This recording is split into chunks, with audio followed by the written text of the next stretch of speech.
Jason, I think we should part ways. Why? Why would you say that? It's hard for me, always being asked when we're going to have kids. I was deeply shocked when my beloved wife suggested divorce. But maybe it's understandable that Kimberly feels this way. My name is Jason. I'm a 37-year-old married man. My family has run a tailor shop for generations, and as the eldest son, it was agreed that I would take over. Currently, I'm in charge of a branch, gaining experience and working as the manager.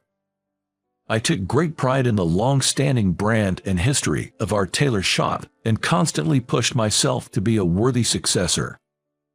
Kimberly was always there, supporting me. Thank you for shopping with us. We look forward to seeing you again. Kimberly maintained her dignity and cheerful customer service and sent her guests on their way. Seeing her work so efficiently in her elegant dress always received high praise from our clients. Thanks to Kimberly working alongside me, my branch attracted many customers. Hey, that customer earlier bought a whole dress set. Your recommendations must have been spot on, Kimberly. Well, if our customers are going to wear our dresses, we should make sure they get ones that suit them best, right? Saying this, Kimberly gave me a refreshing smile. Working together like this, I often thought how glad I was to have married her. This year marks our 4th anniversary, and our relationship is still going strong. However, to be honest, my parents weren't thrilled about me marrying Kimberly. Oh, what on earth did you choose 31-year-old Kimberly as your bride?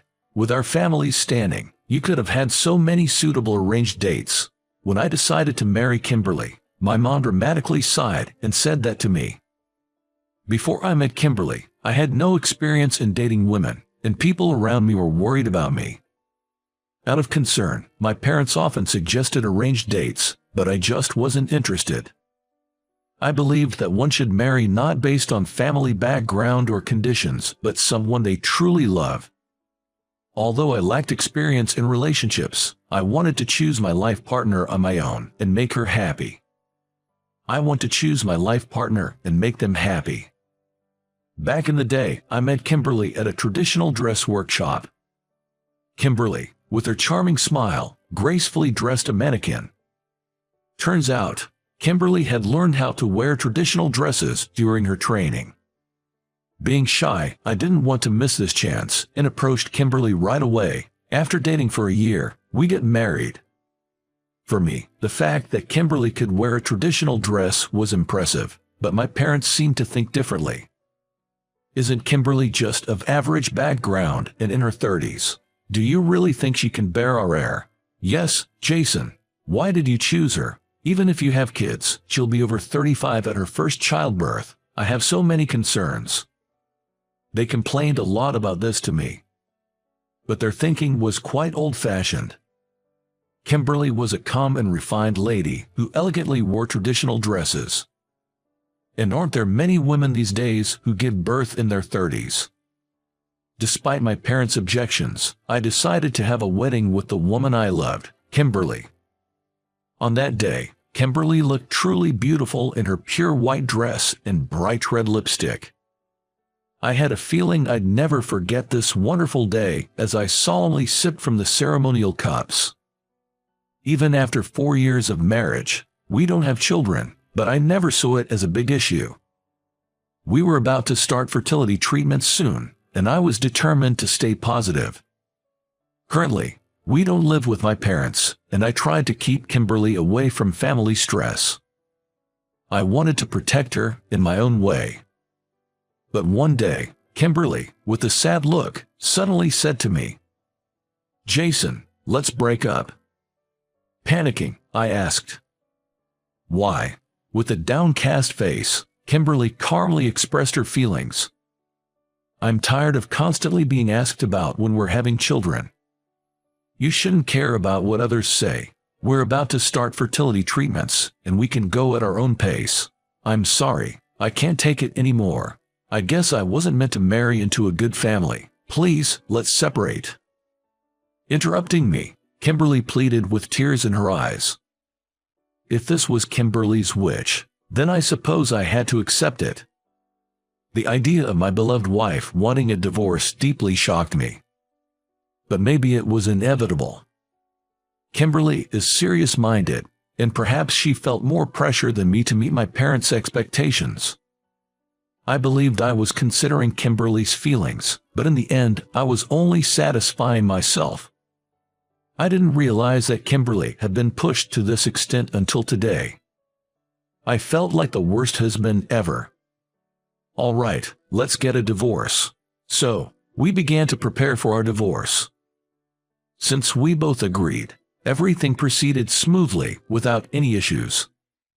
My parents were thrilled about the divorce. "Jason, well done. We'll arrange a good match for you soon." Kimberly got what she deserved. She was out of her league marrying our Jason. "Hey, don't say anything bad about Kimberly." I raised my voice, and my parents visibly flinched, falling silent. Even though we were planning to part ways, I couldn't bear her being insulted like this. No matter if they're family, I can't forgive it. This divorce wasn't Kimberly's fault. I felt heavily that it was on me. So, Kimberly had finished packing, ready to move out at any moment. The divorce papers were ready, and after our final dinner together, we planned to submit them to the city office. Yes, just after our last dinner together tonight. I'll be heading to the hair salon before our dinner, and might be a bit late getting to the restaurant. I'm sorry. It's fine. Don't worry about it. I responded calmly, going about my work for the day. From tomorrow, Kimberly wouldn't be at this branch. I bet the clients will really miss her. But what's decided is decided, and there's nothing to be done. Hiding my mounting sense of emptiness, I finished my work, changed into my suit, and headed to the upscale French restaurant where Kimberly and I were meeting. This restaurant was a renowned place, frequently featured in magazines and highly rated. Surely, we could make a wonderful memory there. But deep down, I truly didn't want to part ways. I thought of expressing my feelings to Kimberly one last time. Once seated, I ordered some wine first. When Kimberly would arrive, I thought we'd drink together. However, the agreed time passed, and there was no sign of Kimberly. I began to worry, sending her a message. Perhaps something had happened to her. However, all I got back was a terse message saying, "I can't make it after all." Reading this, I felt like I'd been stood up. This was unexpected. To be honest, it was a letdown. Does Kimberly really dislike me that much? Since I'd just been sitting at the table without ordering anything other than wine, I could feel the glances from other customers and waitstaff. It was probably obvious to everyone around that I'd been stood up. Darn it. Suddenly feeling reckless, I kept ordering more wine. I thought that by drinking a lot, I could drown out my sorrows. But truthfully, this only made me feel more empty. Staring into my wine glass, pondering my pathetic state, someone suddenly spoke to me. "Excuse me, are you Kimberly's husband by any chance?" When I looked up, there was a couple about my age. From their vibes, I guessed they were likely married. The man was bald, and the woman had an elegant air about her. I unconsciously sensed a familiar vibe from these two. But the fact that they know about Kimberly. Who exactly are this couple? Yes, I am Kimberly's husband. Have we met somewhere before? When I asked, the bald man opened his mouth. Apologies for not introducing myself earlier. My name is Bob. I serve as the assistant pastor at St. Andrew's Church. Hearing the name St. Andrew's, my eyes widened. That church was one of the largest in this region. The structure itself was grand, and it was a historically renowned church with a large congregation, famous for its prestige. Given its history, it's probably under the same kind of scrutiny from the public as our family-owned clothing store. It was probably because of this background that I somehow sensed the same atmosphere in these two people as I did. Both are feudal and particular worlds in today's society. The elegant lady in the dress, looking straight at me, began to speak unexpectedly. "Isn't your wife with you today? Kimberly really helped me out. Thanks to Kimberly's advice, I have built a happy home with my husband." Not fully grasping her words, I responded, but then, she dropped a bombshell. 5 years ago, distressed about not being able to have a child, I was on the verge of jumping off a bridge. That's when Kimberly, who happened to be passing by, talked me out of it. Tears welled up in her eyes as she shared her past. She must have been truly desperate back then. The weight of the expectation was probably suffocating her. Kimberly probably felt the same way. The realization made my heart ache for Kimberly.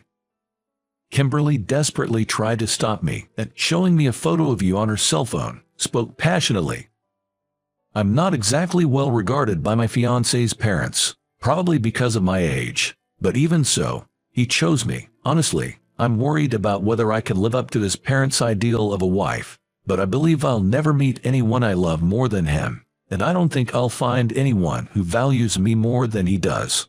No matter the challenges, I want to overcome them together." Tears welled up uncontrollably from my eyes as I heard these words from the lady. I was so touched to realize Kimberly felt this way about someone as unworthy as me. Beside me, her husband spoke up. "We're truly grateful to Kimberly. Currently, we've adopted a child and are living happily as a family of 3. We've faced many challenges, but we've overcome them because she's been by my side." It's true, with love, people can overcome any difficulty. Hearing their words, I was determined once again. I didn't care what others said anymore. Throughout this long journey of life, I was certain that Kimberly was the only one for me. If Kimberly still had any feelings left for me, I'd protect her with all I've got. That was my firm decision. "No, I should be thanking you. Thanks to both of you, I've had a wake-up call. Let's meet again sometime." I quickly scribbled down my contact info and handed it to them, paid the bill, and left the diner in a hurry. Outside, it was pouring rain, and taxis were bustling about. Initially, I thought of catching a taxi, but they were all occupied. I need to get to Kimberly as soon as possible. Driven by this thought, I ran through the rain. Drenched in my suit, I probably looked out of place to passers-by. But I couldn't care less about that. I had to reach Kimberly as soon as possible. I was certain Kimberly must have also decided to divorce me with great concern. After running for about 20 minutes, I arrived at Central Park. This park was a special place for us. We had our first date here. Gasping for breath, I looked around and searched for Kimberly. I had this intuition that she'd be here. And sure enough, my intuition was spot on. Kimberly stood there, soaked to the bone. "Kimberly." I called out her name and dashed towards her. She turned to me with a startled expression. Her eyes were swollen and red, making it obvious she had been crying. "You shouldn't be getting so wet. It's okay. After all, I can't have children." Tears streamed down Kimberly's face as she said this. She had apparently been to a gynecologist for a checkup before infertility treatments. The diagnosis was that her chances of conceiving were nearly impossible. Her distress reminded me of the wife I'd met earlier. "I truly love you, Jason. That's why I don't want to upset you. Maybe you should find someone more suitable for the family business. No one but you is right for me." I probably spoke louder than intended, catching both of us by surprise. But it was the truth. "If you don't want to upset me, never leave me. Forget about family business and heirs. No matter what, I'll always protect you. There's no one else for me but you, Jason." As the rain continued to pour, we held each other tightly. Even though we were exposed to the cold, warmth radiated from where we touched. At that moment, we truly understood each other. I was determined never to let go of Kimberly again. So we decided not to get divorced and to start over as a married couple. Our parents complained, but we didn't care. The next head of the family will be me. Everyone will follow my way. If anyone has a problem with that, I don't mind stepping down from my inheritance. What? That would be a problem, Jason. At my words, both my dad and mom looked panicked. Sure, the current head is my father, but he's clueless about ID stuff. The success of our clothing store is largely due to me. My dad probably doesn't want to lose his successor now. But I wasn't bluffing. If they interfered with my relationship with Kimberly any further, I was ready to cut ties with the family. Fortunately, we had some savings. Kimberly and I know a lot about clothes, so we'd get by. That night, I resolved never to let go of Kimberly again. After that, following the example of Bob and his wife, we adopted a child and began raising him. Our son's name is David, a 3-year-old boy. Kimberly truly loved David with all her heart. Daddy. At first, David was quite shy, but lately, he's been sticking close to me. Oh, David, did you have fun at daycare today? Yeah. Tomorrow's a day off, so let's go to the park, just the 3 of us. Yeah. My parents have started to dote on David recently, and it seems that all the family troubles are heading towards a happy resolution. From now on, I want to keep a certain distance from my parents and cherish Kimberly and David above all else.